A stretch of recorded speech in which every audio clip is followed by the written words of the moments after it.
and welcome back to the PetsApp webinar series. We're on episode a gazillion now, but as long as you guys keep turning up, we'll keep doing them. And you guys have definitely turned up tonight. We've had nearly 150 people sign up to attend today's webinar. I think that has a little to do with our guest today, Alan Robinson. So Alan is a vet and independent practice management consultant. Alan has been a veterinary surgeon in practice for over 20 years and a successful business consultant for 18 years to over 1,000 practices. That's the kind of impact, someone like me dreams of having. And he's also director of Vet Dynamics. His mission is helping independent practice owners improve performance and quality of life in practice. Today, he's going to talk to us about why clients are indeed always right, but with an important qualifier, if you have the right clients. Welcome, Alan. Thank you very much, Tom. Real pleasure to be here. I'm going to leave everyone in your safe hands, Alan, if you want to share your screen, and I'll duck out, but I'll be back on towards the end of your talk to pose people's questions. On that note, if you do have questions, if you're brave, raise your hand. There's a raise hand button, and we'll have you on to ask Alan a question. If you're feeling less brave, you can pop them in the chat or the Q&A, but I do encourage you to make this an interactive session and stick up your hand and click raise hand. Right, over to you, Alan. Cheers. Thanks, Tom. Thanks very much. Thanks for the introduction. Oh, every time I hear that introduction, I think I suffer from what Katie Ford was talking about. One of your talks was complete imposter syndrome, but here I am and we've got stuff to do. So welcome, everybody. Just sharing the screen here. So yeah, I've been asked to sort of talk on this topic here, and it came out of a situation whereby I was asked by the Veterinary Business Journal to do an article on client care, which is sort of the classic things. How do you look after clients, and particularly post-COVID and pre-COVID, etc. And the sort of working title came through, Clients Are Always Right. And I sat down and started to think about that, and I thought, well, hang on a minute. I have a real problem with that. That's not quite right. And I started to get into this. Now, I have a real passion for understanding veterinary practices, for understanding vets, for understanding the psychology and the neuroscience of this stuff. So my inner geek got quite stimulated by this. So I sort of started to dive into it and wanted to make some sort of understanding of this. So the customer is always right. The actual quote is the consumer is always right. So this is Harry Gordon Selfridge in 1909. He came up with this sort of little aphorism for his business, Selfridge department stores. And it sort of was at the beginning of marketing and client service and all the sort of sciences around that. And of course, it got absorbed and taken in almost as a truism of business. And it did business very, very good, and obviously changed the focus into consumer care and all such things. And it worked really well. But it's sort of been taken to an extreme. Now, I will say Harry came up with another little aphorism, which this is the one my wife likes more, is give the lady what she wants, which is possibly true in other contexts. So I'm just going to minimize myself. So this customer or the consumer is always right. Now, that we sort of have an issue with that. So what you see, and you probably have your own experience of this in your own businesses, is employees can be very unhappy with that. So if that's the sort of given wisdom, clients are always right, and then you as a boss or you favor the clients, you disregard the opinions and the expertise of your employees, those employees feel betrayed and unsupported and frustrated. And my experience is when people are betrayed and frustrated and unsupported, they leave, and you can actually make business worse. It can also result in actually worse customer service than better customer service. And again, it's your employees are there, they're doing their best, they're actually following the rules that you've put in place. And one of your values is the customers is primary to the business, and we've got to look after. And then a few, and we are talking about a small minority here, of course, this is about all.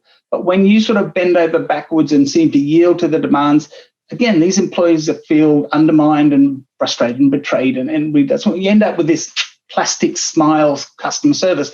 What you get from a psychological point of view is learned helplessness. These employees say, well, whatever I do, it's not going to work. I'm not going to keep anyone happy. So why bother is kind of where you get to it. The other thing, and then focus on the clients themselves, plus the bad customers actually get the best service, and they get an unfair advantage across the team, across other clients. And this is when they sort of starting jumping up and down, making the most noise, shouting, I demand to see the manager. And of course, we all run around avoiding conflict. None of us like stress, and none of us like the conflict of dealing with these things. So we tend to bend over a bit. The ugly truth is some customers just will never be satisfied, and they probably shouldn't be customers of yours. And that was kind of the tenet I was getting to in the tone of this article I'd written. Some customers are just bad for business. They're just not very pleasant. They're just not got the best interests of the pet. They've not got the interest of anyone else. They're usually selfish. They make outrageous demands. They frustrate your employees and create a really bad environment for all the other customers. Who wants them? Okay. And then they go and shout and blog and tweet all over your social media and just make life a misery. So we don't need any of those, etc. And as far as the client is always right, well, sometimes the client's just patently wrong. There's no two ways about it. They come in armed with a load of information. They got some from some dubious source, their mate down the pub or whatever, and they're waving this in front of you. And it's really difficult. It's really energy sapping to help them to see if they can, you can enlighten them. And like I said, some people easily, you can actually talk them around. I'm not talking about the majority. This is a very small minority, but they take up an inordinate amount of time and effort and emotion in the business. So a couple of things happen. You end up with, this sparks the inner martyr in most vets. And so you get comments like, oh, extra client, just double book a few appointments at the end. And so you're doubling your workload, not for yourself, but for others, or just put them on the end of evening surgery, which means all the nurses are going to stay late, all the receptionists got to stay late. The vet's going to, oh, it's because of the customers, it's good marketing. It's not, okay? It's just martyrdom at its very worst. At worst, it also starts to put in a culture, this learned helplessness puts in a culture of overly defensive medicine, or actually the failure to offer good medicine in the first place. You get very poor compliances. Because all these things, from my perspective as a business consultant, affects your financial, your clinical, your customer service in the long term, and it really has a deep, deep impact on your team. So that's the stuff I was sort of trying to argue, which is kind of contrarian, and I thought, see how that goes. Put the article out. Now, what happened? I got an email from a complete stranger a couple of days after the article went into the Vet Business Journal. Let me just read you a little bit of this. And this is just out of the blue. I just wanted to touch base after reading your article in the recent edition of the Veterinary Business Journal. It affected me very deeply, and I cried tears of validation reading it after handing in my resignation last week following 24 years as a veterinary surgeon. Ultimately, what pushed me out was a completely client-centric corporate model that every single client, even the abusive ones, were put first and the staff last. I know everyone has been under stress with COVID, and people are more frustrated and even fearful. But it doesn't mean we have to consistently accept and tolerate woeful behavior from our clients when we are there just trying to help them the best we can.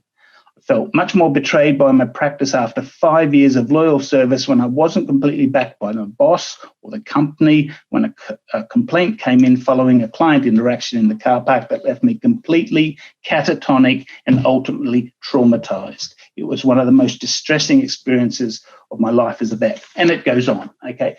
Now that just sparked in me and went, holy hell, there's something behind this. There's something deeper going on here. And it's affecting people like that. As someone sort of in their late 40s, early 50s, 24 years as a vet, it's just handing it in. It's just enough. And there's something about this sort of ongoing, long-term mini traumas that we're exposed to in veterinary that come from certainly the way the practice is run. We can sort of look at the bosses and company in that way, but it's also from the client. So it's how do we address that balance is really the question I've come up with.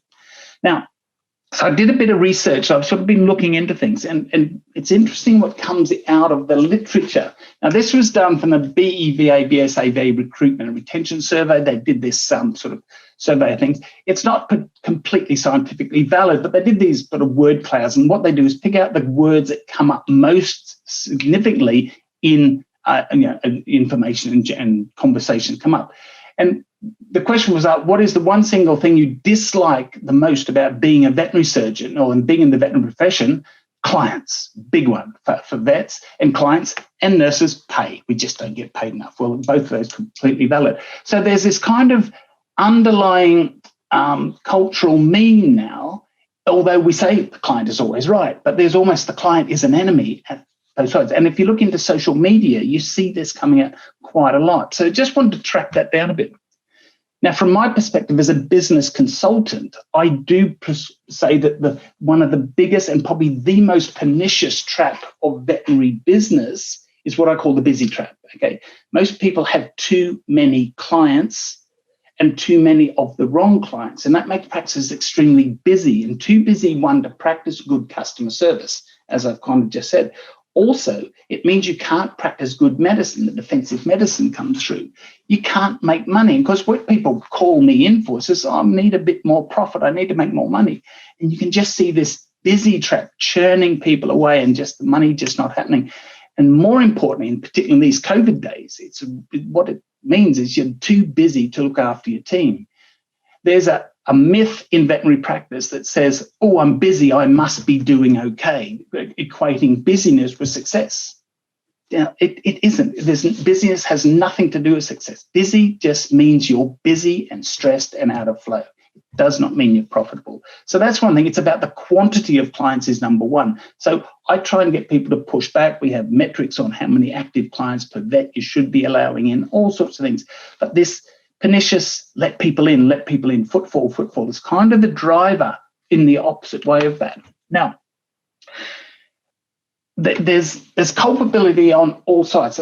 This is a whole nother talk if we wanted to get into it, but there's as we've sort of seen in the profession, it's been sort of highlighted a little bit through COVID, there's a disintegration of veterinary identity. We're seeing burnout, distress, disconnection, all sorts of things. Not huge, but it's higher than the natural sort of general population. And we see the extreme end of it in terms of suicide and stuff. And there's sort of what I've looked at through the literature, there's 4 key things at work here. There's a lack of purpose and meaning and mastery and autonomy. Key intrinsic drivers are not built into practice life. Okay, motivation is generally clinically driven, and occasionally financially driven, but there's just a non-commerciality about being a vet. They think it's an unethical thing to do. So that drives against business. There's a mindset of fixed mindset in a lot of vets, not all, but a lot of what I call the left brain clinical thinking that is too rigid to be flexible in a way of life. All these things are contributory to it. And I've stolen one of Tom's words from his last podcast, was mutability. I did have a different word there, but mutability is the capable of changing and being malleable in the right environments. And we don't see that at all. So we see this sort of disintegration of personal and interpersonal environmental estate within this. Now, that's kind of a bit morbid, but actually we see this, but there's evidence for all of those things in the veterinary profession in a particular way. Other professions have it, medical and dental, but vets seem to have done it particularly well. Now, add that to a personal threshold of individuals coming in, childhood trauma, lifetime events, upbringing, genetics, all sorts of things contribute to that. This repeated mini trauma, primary and secondary trauma that we suffer from every day of the week in our consultations in dealing with clients. And then, I'll go into that a little bit more. And when I was chatting with that person who sent the email, this is something that I identified quite strongly. So just that secondary trauma, that trauma is an issue there. And then this basic stressful environment that we call practice leaves us highly vulnerable to dealing with the emotional content of the whole process. That's kind of a given, but I just want to put a framework around that. Now, so there's our model of the business. We've got this stressed individual, okay, who has problems. We have a reduced team in COVID, et cetera, and often understaffed and often overworked. And we have a constrained practice in time of people and getting stuff done. So we have this sort of generalized anxiety and burnout potential in the practice. Not trying to be too morbid. Some practices work perfectly well, but we're seeing the drift more towards this. Now, add to that the client, okay? So the client's coming with their own set of issues. They've got the fear and the anxiety and perhaps the danger, the worry of COVID, I'm going into a public place, the dog's ill, the cat's ill, I don't know what's going on. And they have these expectations of veterinary people, of you're altruistic, you love animals, so you'll treat my animal. I have a right to contact you. I've owned a dog, therefore I have a right to veterinary care. And you are expected to be perfect and deliver high expertise. You cannot fail, okay? And then add that to some financial issues and demographic changes, and then what the head is full of in terms of news and social media. Got a pretty potent mix here. And I'm not telling you anything new. This is just the nature of a lot of practices day in, day out. We see it as something. Now, don't worry, it gets better. We're putting a lot of pressure into this. You look at anything, the Mind Matters, the sort of anything you see, any initiatives are working on the internal aspects of the practice. How can we help stressed individuals? Every article you read is stress, anxiety, just how you can help that. Here's 7 things you do to get mindfulness. Here's how to reduce anxiety. Here's the things you do. Trying to get teams on board and working with rotas and working through that and constraint. There's a lot of work going on there. That's great. And because the BVA's just brought out a good working place activity that. But my question is, who's putting pressure on the clients you're letting through the door? Who sort of tries to filter that in any shape or form that would lessen that load? So that's really what I want to get to over this next 30 minutes or so, is how do we work out that equation? Not to say it's the client's fault, but clients are certainly contributory to this. Not say it's the vet's fault, but the vets are contributory to this. So how can we raise both of those issues and get it right in the right way? So again, like I said, I like a bit of research. So this was a dive into the research. This was 2015, a Canadian study looking at veterinarian mental health and client satisfaction. Hey, perfect topic for this. Now, I won't go through all this. It was a really complicated study and really in strange results, which I'll come to. But here's the hypothesis. What they thought, well, client satisfaction would be positively associated with positive measures for veterinary mental health. Happy vets, happy clients. That's the hypothesis. Unhappy vets, unhappy clients. Makes sense. We've got that sort of information when you have a direct carer-patient arrangement, like in the human health system. We do tend to see that correlation. Therefore, would we not see that correlation in the veterinary space? Makes sense. Let's see. Okay. So again, what they did in this, they took about 100 veterinarians in small animal practice. They did a battery of mental health measures. I think there's about 12 things they measured across the board. And then they went to about 1,000 of their clients and looked at their client satisfaction. And they tried to balance this up as well. Now, here's a little bit of geekiness. 10 of the 11 mental health measures demonstrate a polynomial or curvilinear relationship with client satisfaction. Now, that's probably statistical porn as far as I'm concerned. There's some statistician who's really getting off on a polynomial curvilinear relationship, but that's beside the point. What that means is we've got these U-shaped and curved lines. I'll show you the results in a bit. The strongest association with customer service were the highest and lowest scores for mental health. Okay, so we had this bipolar curve, a U-shaped curve working through with weaker associations in the middle. Well, I'll explain what that means in a minute. Now, the fourth order polynomial curvilinear relationship suggests there's some unmeasured variables in there. Okay, there's some stuff we don't understand compounding this, etc. One of the conclusions comes back to the client satisfaction scores were estimated to have the most variation across the range of secondary traumatic stress. Now, I mentioned that earlier. This is the thing whereby the vet is absorbing the emotional load of the client secondarily. So if you're putting an animal to sleep, the client's in complete mental breakdown. We vets, as compassionate human beings, absorb that negative energy, and it can result in post-traumatic stress, okay? But it's secondary, and it's very, very common, and there is some research being done on this in the veterinary space at the moment, but it's something that hasn't had a lot of space put into it. So it's well worth just remembering that as we go through it. And reflect on this. If you're a vet or a nurse, you will have experience of this, I'll guarantee it, okay? And it's worth just looking into. Not that it's bad, it's not the end of the world, but it's something that will start to wear it out. My friend who emailed, I think was suffering from long-term primary and secondary long-term stress when we got down to the discussion. So here's the results, okay? So just a couple of things. We've got things over here like depression scores up in the top right. We've got anxiety scores. They're all these U-shaped curves. So this is client satisfaction high, drops down the middle, goes high at the other end. It's high when the veterinary depression score is really high. So high customer service when we've got really depressed vets. In the middle, high anxiety scores when we've got high customer service, okay? We've got veterinary perceived stress scores in the same sort of shape. Then we've got things like depersonalization down here. Depersonalization when you extract yourself emotionally from the situation, okay? It's called professionalism in its normal state, depersonalization in its pathological state, okay? And the bottom there, you got veterinary secondary traumatic stress. You can see this curving line bouncing up, down. Then it's high. The customer service dotted line is high when actually the traumatic stress is high as well. So that's interesting. I'll try and explain what that kind of means as it worked through. But it's probably one of the best studies gone through. The unexpected result is higher client satisfaction scores. Happy clients, what we're asking for, the client's always right. At the end of the scale is this suggestive poor mental health.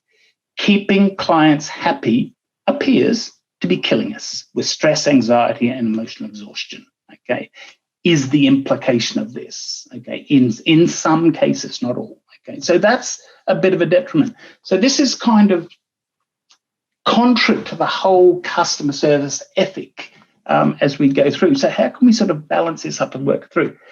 Because the keys to what we're told is, from a psychological point of view, from an obvious point of view, customer service is about empathy, okay? Empathy is the understanding of how someone else feels. As a caring profession, we're being told we need to be hugely empathetic. It's one of the stronger emotional intelligence skills that we can have. It's a right-brained activity in many ways, not right-brain, but it's a cross-brain activity.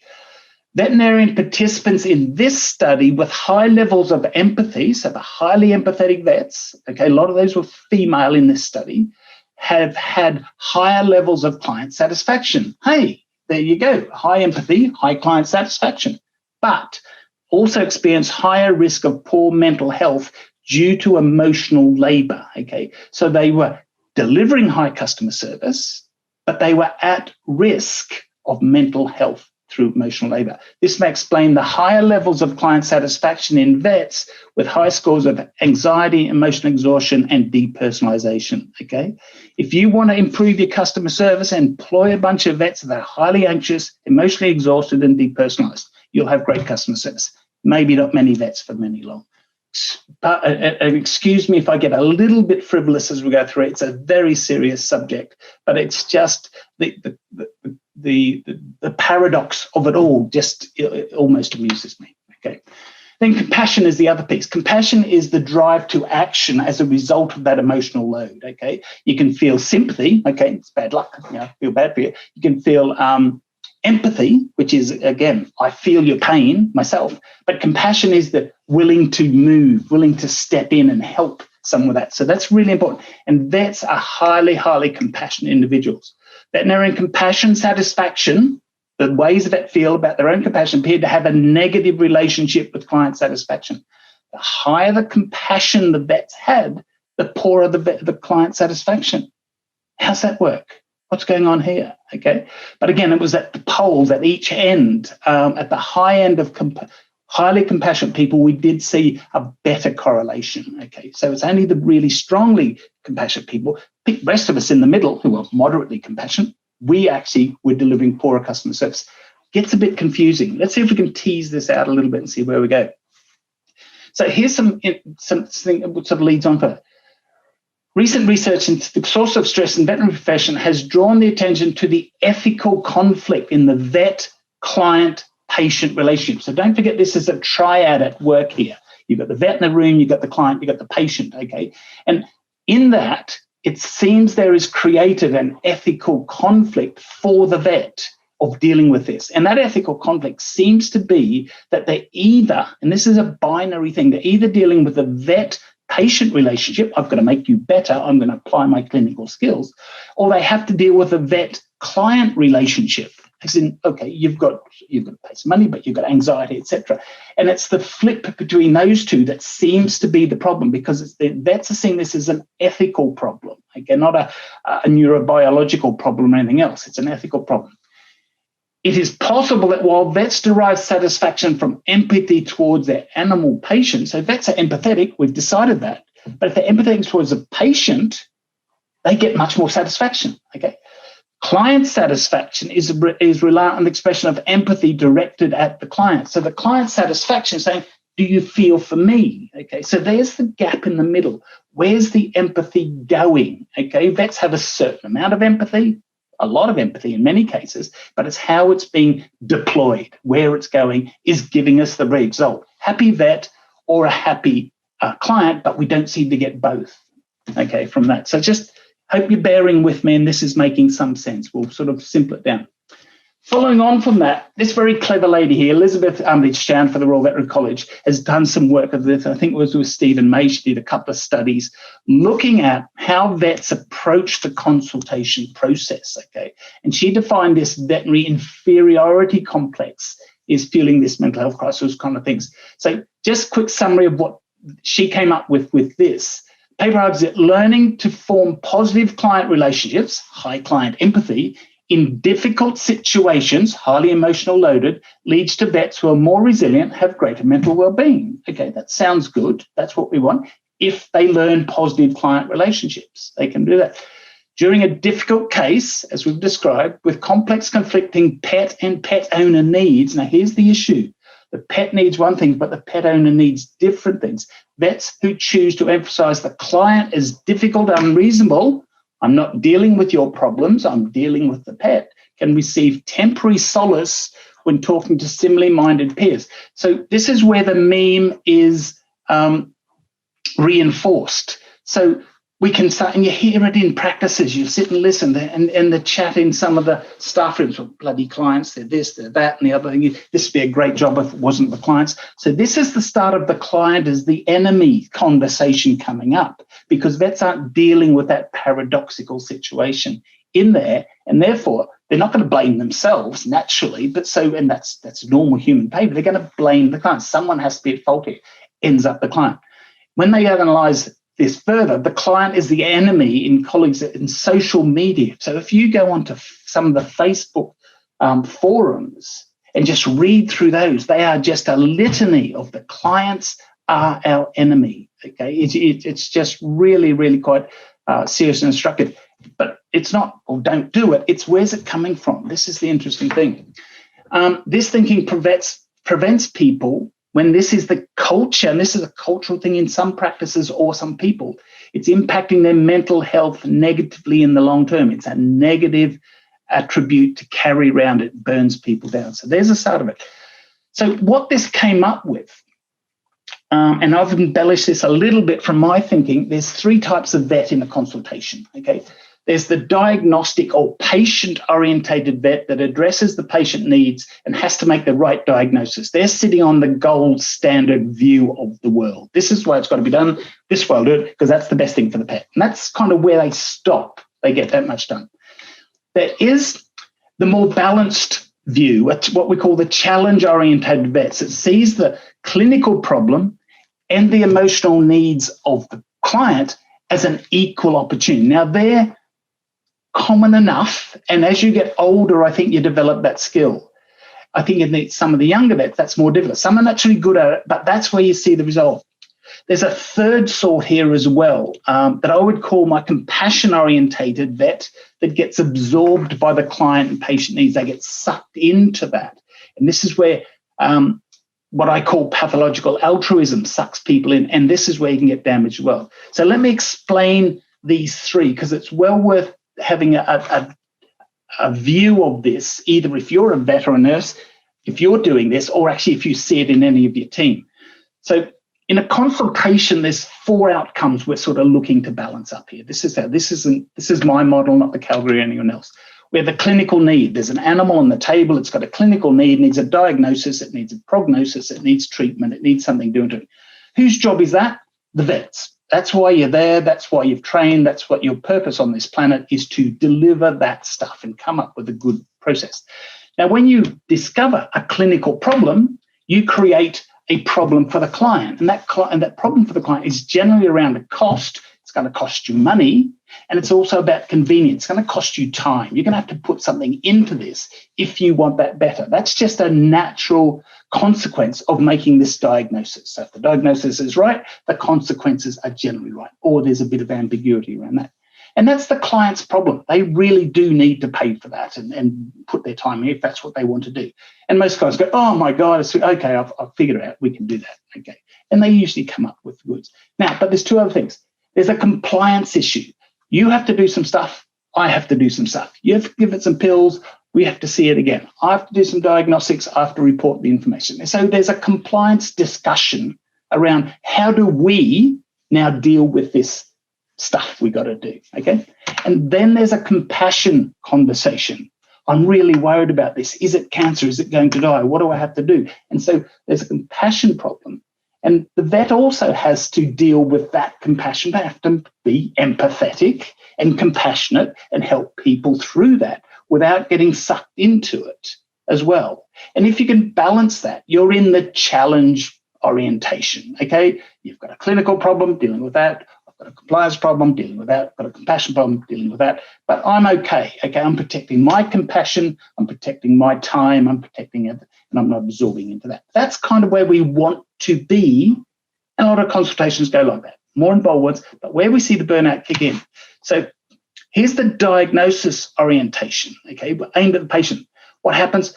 There's your problem. That's what you need to do, fix it. And the client comes back and goes, but that's going to cost me this much, and I haven't got time to do all that, and I'm really worried. And what the vet does is depersonalizes from this. They step back and they put on their clinical armor, shut down the shutters, and actually take a step back from that. What that does naturally is leaves the client with all the problems of the case, okay? And that creates a massive client dissatisfaction. They didn't listen, they didn't care, they weren't empathetic, they didn't do this, and you get construed way out of the case. What that does mean, but that's a natural thing for the vet to do if they're protecting their mental health, their ego, whatever you want to call it. They're doing their thing. It's for the best of their intention. It might not be the right thing overall, but it is actually doing the right thing. What happens there is actually I make some money out of this because someone asked me, Alan, can you come in and do how do I handle the angry veterinary client course for my team? And I try and resolve that issue, or whoever else does such courses, or they send them off, of course, dealing with the difficult client course, okay? It really doesn't solve the problem particularly because it's not the cause of the problem, etc. This is actually the more pernicious one, and this is where some real damage is done, in that when you have this happening, you've got the problem, you've got the diagnosis, you've got the treatment, you've got the compassion, you've got the clients, and the vet, because they're highly empathetic and highly compassionate, gets sucked right into the middle of it. Don't worry about I'll undercharge. I'll make sure you don't pay too much. I'll spend a lot of time in this case. I'll ring you at midnight to sort this out. I'll deal with the compliance issues, and I'll absorb all of your emotional needs here. And this is where you get serious problems with burnout, secondary traumatic stress, compassion fatigue. And again, I make a nice bit of money because Veterinary Business Journal asked me to write an article around client care, and cynicism isn't my strong point. So this is what happens, and when we go, so what we're aiming for is this, okay? We want this. So how do we make this one balance where we've got the flexibility of the vet to step in, step out, but protect themselves, look after themselves, look after their own compassion needs and also their time needs, not step into the cost issue, and have some clear guidelines. The practice needs to be surrounding them. But my question is, right back at the beginning, why have we not done something with the clients we've let through the door in the first place? Because there is a type of client that will let you be absorbed by this. There is a type of client who will complain bitterly at the minute you take a step back and start looking after yourself. Your selfishness is noted by that. And what we want is flexible vets, but we want flexible clients as well. So my question is, how do we find them? Now, in one of those courses that we run, you might have seen a lot of this over the past year or two, one of the things we suggest people do is look at your locus of control. Think about the things you can control and do something about it, your health and your happiness and your behavior and your exercise and your sleep. And there's a whole lot of stuff out there you can't control outside of your locus of control that you can't do much about, about the news, about coronavirus, around all sorts of things. What we in the veterinary profession have done, we've put clients in the area of out of our locus of control, things we can't cope with, can't deal with. There is nothing in the literature when you're talking about looking after, improving the practice, improving your own lives, that says make some clear decisions around the clients you have. Okay, I'm suggesting we put clients right in the middle of our locus of control. We should have total control of the clients that we are dealing with in a very busy, traumatic, and difficult situation. Okay, it should be part of that. Now, I did say these sort of things are coming up. Now, I've done a literature search and I've looked all over the place. Very, very few papers suggest any sort of client criteria for being a client of your practice. This BVA thing, brilliant piece of work, absolutely love it, think it's a great piece of work. But if you go through it, it's all internal. Your own health and well-being, diversity and equality, workload flexibility, reward and recognition, all internal stuff, improving the work inside the circle. There is nothing that says, guys, pick your clients, control the client numbers and control the client quality, because that is half of the equation. If you're not sorting that out, you will just be beating against a solid brick wall that you'll never overcome. Okay, so that's my contention. That's what I'm doing. My question is, how do we put the right client right at the middle of your business model? Because I'm a business consultant at the end of that, I'm not a psychologist, okay? We want clients who will support your commercial success, who will support your clinical resolutions and suggestions, who will actually respond to your client activities. When we say client satisfaction, yeah, you've got to keep clients happy. You have to deliver a damn good job. You're not abdicated from that responsibility, but also how do we got the client that actually support our culture of team harmony and team support here? That's the question, okay? So my article ended the same, but these were the three things we came up with as practical, useful things you can actually do. Take a bit of a mindset shift, but it's all possible. Number one, preventative healthcare. Okay, it's a basic understanding of saying, do you want to look after your pet the best you can do? And what really helps is a formalized preventative healthcare of a pet health club or a wellness scheme or something like that. I'll jump into that in a minute. Pet health insurance, that old chestnut. We've been banging on about pet health insurance for years, but actually it has some very, very clear advantages to your practice and to your client base as it goes through. And the third one, which is actually a little bit surprising in a way, but it's not really after what we now know, is technology is a really good way of building what I call a firewall between you and the client, but still it's permeable enough to get client satisfaction and money through it. So let me just quickly run on those three things.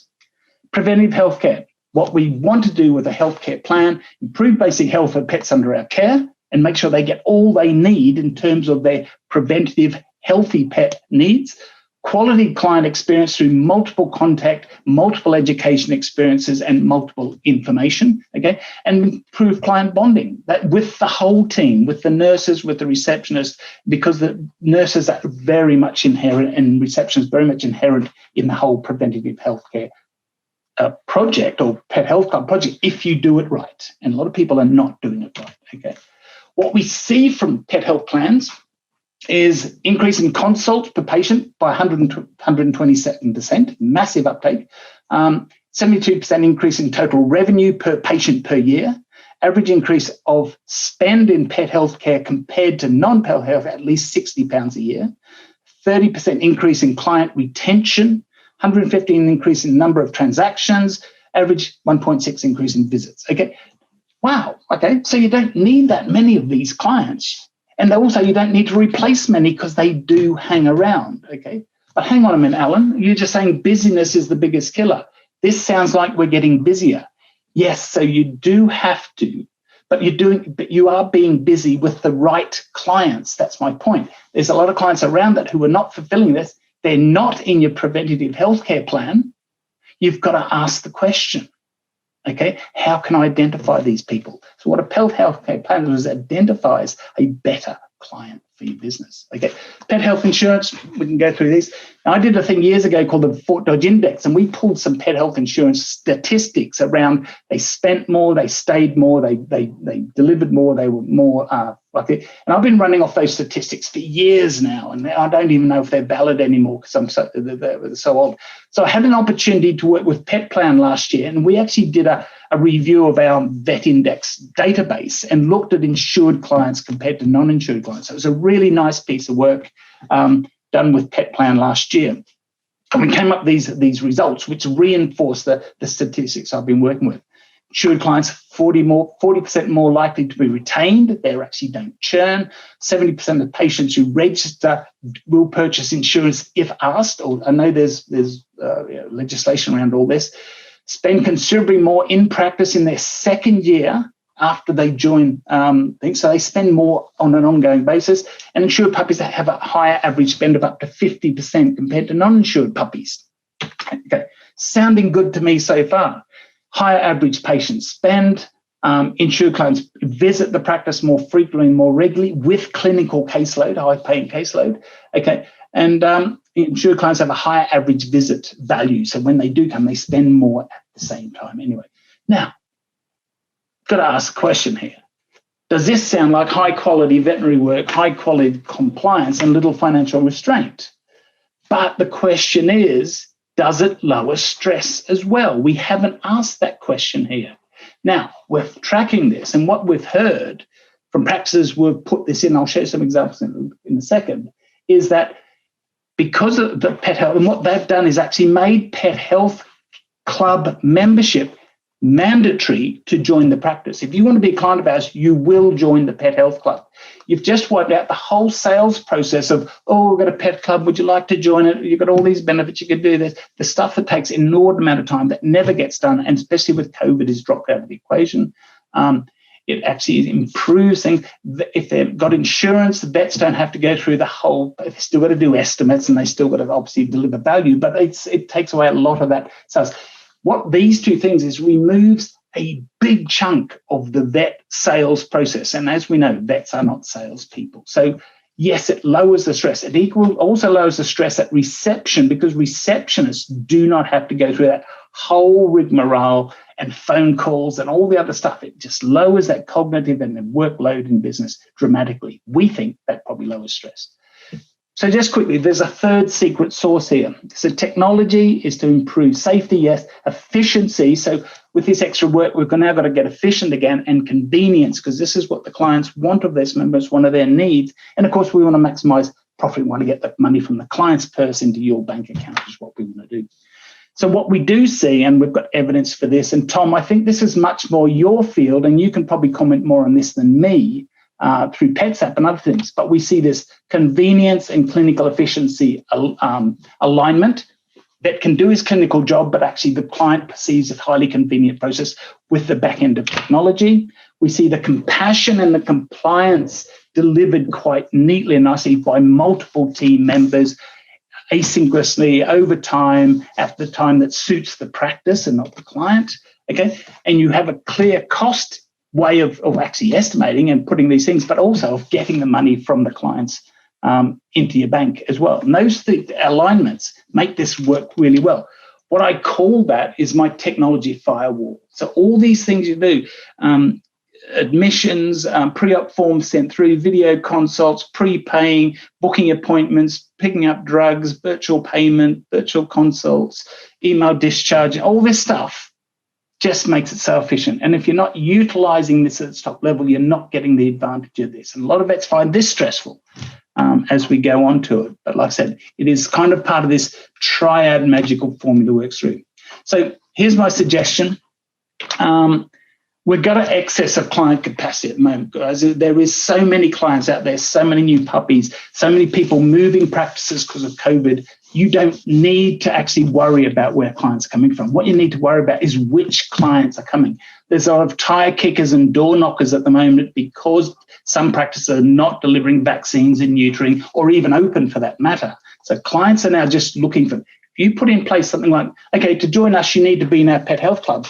gets rid of all those people, stops all that time wasting, etc. You get people say, that's a good idea. I like the idea of that. I am committed to my pet. Let's do it. Again, we're seeing that evidence in a couple of practices. You get more from your current practices because they're paying you a basic rate every month to actually provide their preventive healthcare. You still have to deliver top quality service, but if you're nowhere near as busy, believe me, you could probably do it a hell of a lot better. Focus on gaining and retaining the best new clients. So filter who's coming through your door. Don't just do footfall, let anyone. Use these 3 things as filters. If you adopt them, he can stay is the answer. Preventative healthcare is really good for satisfying your existing and potential customers in a large proportion of those. Healthcare removes the bigger financial burden at the back end of this. We know how that works. And technology is this firewall of safety that enhances client satisfaction and team harmony.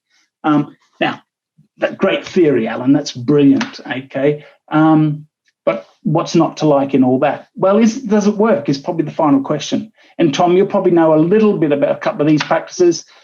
Here's a practice up north that has made this as a mandatory content. If you want to join our thing, you need to join our VIP club. And asking anyone who wants to register us to join our VIP club and benefit from the easy and predictable. They're signing up 50 clients a month. Easily, without any problem at all, okay? A few people deciding not to. They're using technology and PetSat very, very well in amongst all this. Everything, a lot of this communication is online, on phones, on websites, and even sort of younger practices. There's a young couple up north as well who've done exactly the same thing, have no downturn in new clients and doing exceptionally well.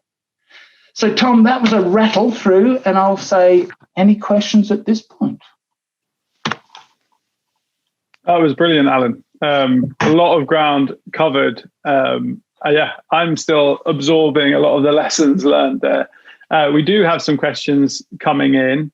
One of them is, this seems a little bit on a tangent, but it will come back, I promise. How do you calculate customer lifetime value? So how do you calculate the value of a pet owner customer? Okay, lifetime value is 2 things. It's one, how much on average they spend in a year. So their preventive healthcare, their clinical care, etc. Now, if they're on a pet club and they're paying you 25 quid a month, that's 300 quid up front. You know that. Okay. You'd have to do some analysis through the PMS, but what we in our Vet Dynamics Index, that's one thing we measure for every practice every month of what their average annual client spend is. Now, figuring out then how long do those clients stay with you is the next part of that equation. That's more difficult because, well, some go, some stay, etc. The way we overcome that is we look at the vaccination rates. We look at the ratio of booster vaccinations to primary vaccinations. Okay, so at a steady state, if you're doing 200 primary vaccinations a year, okay, and you're doing 1,000 boosters, that generally means that clients are staying for 5 years. Does that make sense? It kind of is a ratio. So it's not exactly right, and it will vary month to month. But over time, you'll get a very steady state. And what we see, people who put in pet health clubs, that ratio of boosters to primaries goes up because people are retained for longer. You end up doing more and not losing boosters year after year. You're gaining boosters. And that's the way. So your number of years average, say 7, by £300 a year, £2,100. Gotcha. Yeah, that makes a lot of sense. And the reason I wanted to lead in with that question was asked ahead of time, is because the next question is, how can you prove to senior partners that problematic clients should be shown the door if they actually make the practice quite a bit of money? So this question is like, is a client more right if their customer lifetime value is higher? Like, how do you weigh that in the balance? If they were one of 2 clients, you probably got an argument, okay? But if they're one of 2,000 clients, the collateral damage that those clients can do to the business is not measurable. That's the trouble. That's the difficulty of it. It's an emotional load. You'll lose your own staff with some of these problems. People will leave. As I said in the beginning, people will not tolerate being undermined or betrayed or frustrated by this. And that's a perfect example of seeing past, oh yeah, but they're paying us a lot of money. They're a good client. Well, I'd redefine what a good client. You saw that slide of mine. Yes, they need to be bringing in the money, but they also need to be compliant with the clinical. the bit we leave out is they've got to be, good customers in return. They've got to behave, follow the rules. And number 4, that's always left out. If they are disrupting team harmony or team production, that's a gross misconduct on the client side. See you later. Yeah. And I just want to put a bit out there for any senior partners listening about duty of care to your team. Because if anyone is going to put anything else first, depending on your practice culture, maybe you're telling your teams, put the patient first, put the pet owner first. If they are going to be able to put anyone else first, they need to feel like their needs are being met. And as the senior partner, as the partner in the practice, it's your job to help meet those needs. And one of the easier ways to do it is to, like you say, sack a client that is causing unnecessary stress, anxiety, etc. We do have a question in here from Morna, who says, this all sounds excellent for a practice and vets employed by such a practice, but the provision of veterinary care is already a 2-tier system. What happens to the pets belonging to the owners who don't join a pet health club or don't insure their pet, or indeed aren't caring enough to keep them vaccinated? I think you get the idea with this question. Like, as vets, we talked about whether you have your compassion with the patient or with the client. Maybe that's a bit of a false dichotomy, but when you're trying to be compassionate to a pet who isn't responsible for the behavior of their owner, how do you sort of square that circle? Yeah, that's a good question, Bernard, and thank you for asking that. And it's sort of the classic underbelly of this whole point. People would construe a lot of what I just said as elitism and maybe money grabbing, because you only look at it. The provider would put it, this is not about selecting clients with the most money. This is about clients with the best pet owning attitude. With those clients, you can do your best work. With the other clients you're talking about, you cannot do your best work. You will always be frustrated by that. And we're on this planet for a limited amount of time with a limited amount of skill, and where you're going to decide to put that is entirely up to you. This is part of that pathological altruism that we have to save the planet one puppy at a time. Everything's within our remit. Now, if you foster that as a reality, well, you'll live that reality, and guess what? You'll probably end up in that. But worse still, you're fostering that reality onto your clients, and you're saying, but I am here for that. That is my purpose. So yeah, bring it on, okay? Abuse me as much as you like, because that's what I'm here for, okay? There's a thing of, the underlying, you talk about, keeping the basics of a culture alive. And the 3 basics is psychological safety, as you've already mentioned, okay? Do I feel safe in this practice to say things and not feel blame? It's connection. Do I feel connected with my team? That's the basis of trust. And then self-esteem. Do I feel good about myself? Do I feel compared to others well? And do others think of me well? And if you're working on those 3 basics, you're in the safe zone, okay? You can then seek better things as you go on. But most of us are not in that zone. Most of us end up, because of the culture of practice, in fear, fight, flight, and a negative spiral of activity that keeps that. Back to those clients, if you don't serve them, guess what? There's about 4,500 other practices out there who will. And they will probably undercharge them and make their life very pleasant by sacrificing themselves. I'm just asking people, do not throw yourself on the sacrificial pyre. That makes a lot of sense. And I think another thing that we sometimes do as vets is we absolve the pet owner of all responsibility for their animal. You can't. You are there for a real minority of that animal's life.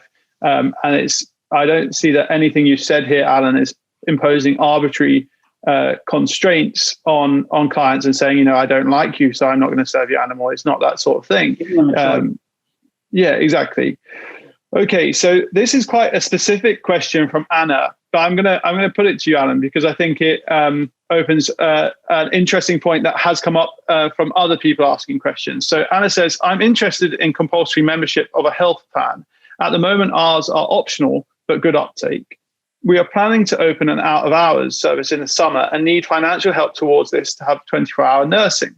We are going to have compulsory out-of-hours membership of £25 per year for all new clients, which slightly subsidises the nursing care. They still pay an out-of-hours fee. But what do we do about our current clients? How do you make them pay an annual fee when they haven't before? And I know that's a long enough question as it is, but Kate asks, I love the concept, but how do you persuade the rest of your staff and directors to go with this? So I think there's skepticism on, there's some inertia from your existing clients, and then there's inertia from other stakeholders. So how do we build this future? How long we got? Okay. How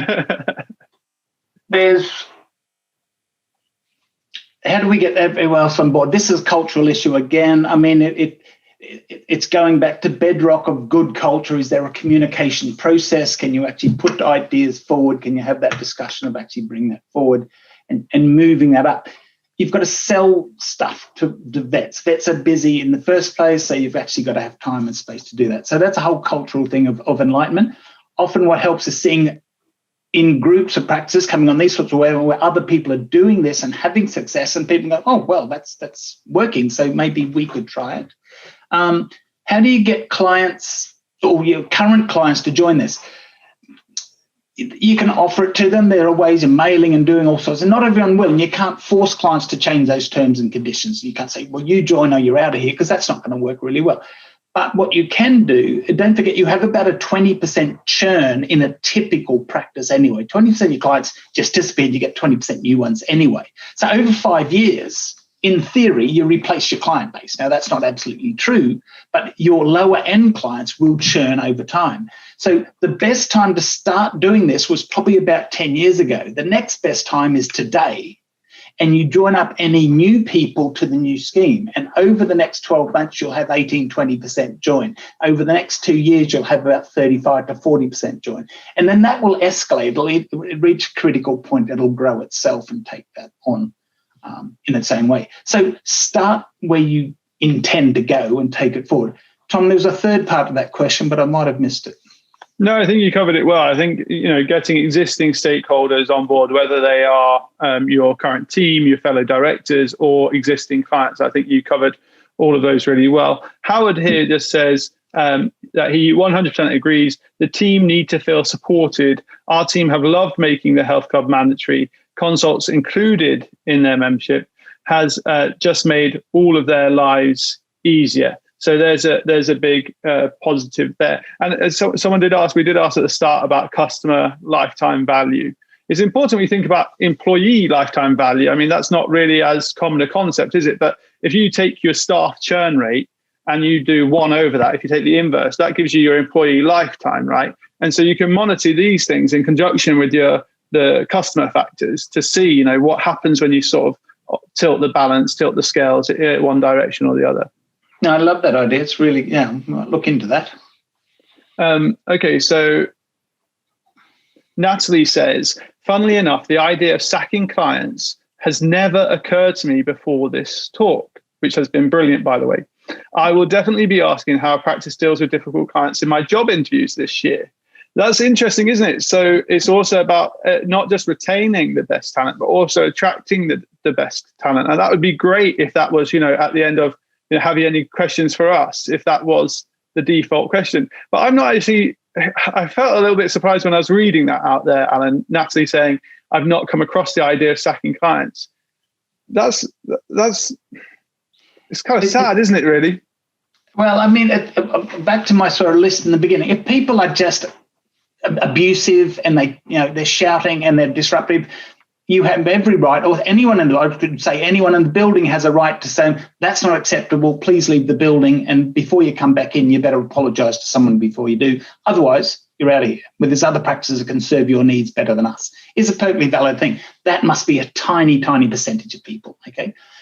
The other thing is when people are just caught up in their own world and obstructive and not really very helpful, a bit selfish, because they've got stuff going on in their own lives. And often it can just be, hey, look, just notice you were a bit sharp with the receptionist out there earlier. That really wasn't necessary.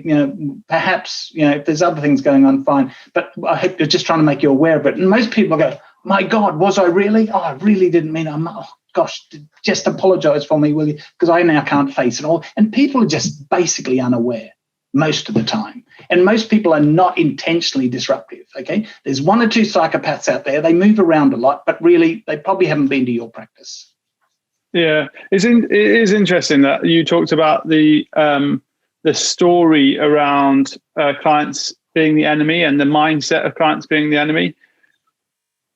The vast majority of people love their vet, love their veterinary clinic, love the veterinary team, associate us with incredible positive adjectives. When we did a customer survey, people were describing the beautiful relationship that they have with their vet. And I can't imagine someone saying that about their lawyer.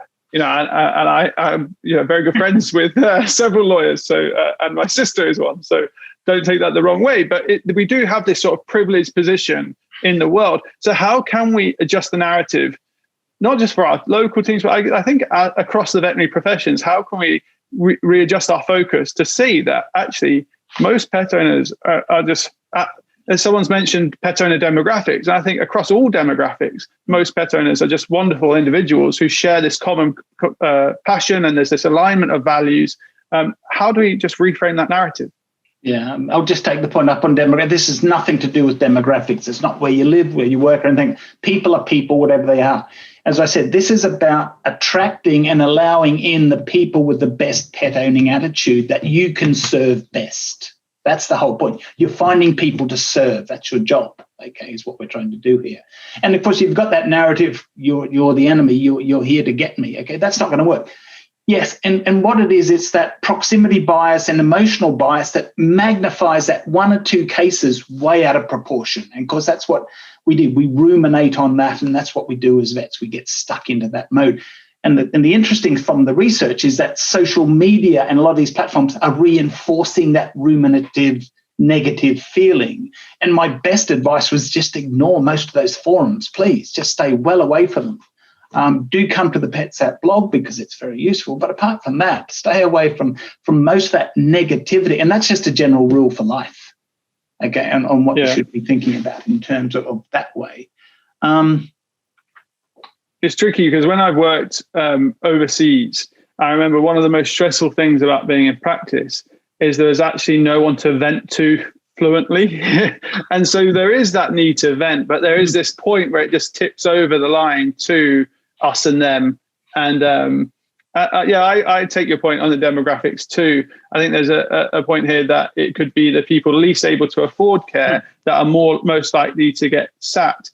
Actually, sometimes it's the most entitled clients that cause those moments of, you just stiffen up in the consult. I had a client tell me once that I asked to examine their animal before I vaccinated it, and they said, "Look, I've been owning pets before you were born," and I insisted. It just didn't go well, right? And she if you're going to judge people on that basis, she seemed perfectly, affluent and all that sort of thing. If you're judging by a handbag trying to X-ray the owner's pockets, so I don't think it does have anything to do with that. And also, the right clients for one practice are not the same as the right clients for another practice, right? It depends how you're set up and what your sort of practice culture is and how you position yourself. So it's not that there is this thing as the perfect. I don't get the impression that that's what you're saying, Alan, that there's this one client that is the right client for veterinary practices, and then there's this other client that is the wrong client. It's context dependent, right? You set the standards of your practice. This is what we expect from our team, but this is what we expect from a client. And if you want to raise the bar to the point, we expect you to join our pet club and we expect to be insured, we expect to use our technology, that's fine. You can choose that if you wish. Some other practice will choose a lower bar than that, but you will get different responses to that as they come in. And it is not, it's not, as I said, it's not about what people can afford. And it's not about people who are demanding. If people come into you demanding a lot, they might be difficult clients, but they're not bad clients. Yeah. Okay. They're concerned, and I think you covered this when you're talking to Alison the other week. They're coming in asking a question with their demands. They're emotional. They're upset, like any other human being, and you need that flexibility of emotional intelligence to cope with that. And that's really the point. I left to one side there that still has to happen. There's a whole raising the game of the veterinary team around culture. But what I am saying, to lessen that load, let's just filter those clients a little bit better and just get a slightly better cohort coming through. And if we are taking it back to patient care, and I think that's the wonderful thing about operating in the veterinary sector, is that broadly across all stakeholders, vets, other veterinary professionals, pet owners, we're all just pet lovers. We just love animals and we want to do the best for them. And so if you're taking it back to what can I do to best serve patients, selecting the right clients feels like the right thing to do there as well, because expending energies in dealing with difficult clients, clients that aren't the right fit for your practice, let's say, absorbs bandwidth that you don't then have to spare in serving other animals. It's what you said. I think you said right at the start that sometimes these clients are the most demanding for the most trivial of issues. And so then you could have someone with a real urgent issue, but because they're not speaking up, because they're not shouting the loudest, they don't get the care. And that doesn't feel terribly compassionate at the patient level either, does it? That's massive human condition there, isn't it? I think Mona just said the squeaky wheel. Yeah, exactly. Okay, well, I think we have run to time there, and I can just see we're going to disappoint some people because I can see the chat is full of messages and the Q&A is full of messages. So, Alan, just one last question for you. People that want to learn more, people that want to find out more about Vet Dynamics and the work that you do there, how can they find you? Come to our website, vetdynamics.co.uk. We do have an event coming up in April. It's what I call our Platinum Experience. We do group coaching. We're taking practices through this curriculum of practice development, covering a lot of these topics that we've discussed this evening and many more. And that's just an opportunity to come and see what we do, experience what we do, and get involved. And like I said, we've got a team of consultants that we're happy to speak to anyone. And if anyone's got any unanswered questions, just come and just go on the website and you can actually get in touch with me that way. That's brilliant. I think I've seen, we've known each other for a good few years now, but I've seen Vet Dynamics really come into its own over the last year or so. That's when I've seen most of the work it does. And just this sense of community, there's real value there in people in a similar position, people with the burden of that duty of care, but also, got to commercially sustain a business, coming and sharing best practices. Obviously, they've got big brains like yours to pick, but also from each other, feeding off from each other and having that sense of community. And I think practices with that community are the ones that have been most able to thrive through these difficult times. So just to sort of feed that back to you and say thank you for that, Alan. So, and thank you to everyone for joining us. I also want to do a little plug for PetSat Bingo on the 16th of March. We're doing something a little bit different. We had our PetSat pub quiz, and now it's Lewis, our community manager, tells me it's time to do bingo. I don't think I've ever done bingo before, so this is new to me. There'll be all kinds of prizes available. I'm told some fairly shoddy and others more attractive. That's on the 16th of March at 8 p.m. UK time or 2 p.m. Central time. Thanks everyone for joining, and thanks so much, Alan. That was really, really just super engaging. Thank you. Thanks, Tom. Thank you, everyone. Could be larger than life, bigger than the world, living out the hopes and dreams of every boy and every girl. You could fly higher than the sky, shine brighter than the stars. You could have all you ever wanted, shoot the moon and reach for Mars. You know you could. Yeah, and times are changing everywhere. Do we dream and do we dare? It's up to you, the door is open wide. Feel the rhythm of today, learn the part and join the play. The world is here, let's take it for a ride. Hey, you could be larger than life, bigger than the world, living out the hopes and dreams of every boy and every girl. You could fly higher than the sky, shine brighter than the stars. You could have all you ever wanted, shoot the moon and reach for Mars. You know you could. Larger, larger than, bigger, bigger than, living hopes and dreams. Every boy and girl, higher, higher than, brighter, brighter than, all you wanted, and you know. Hey, you could be larger than life,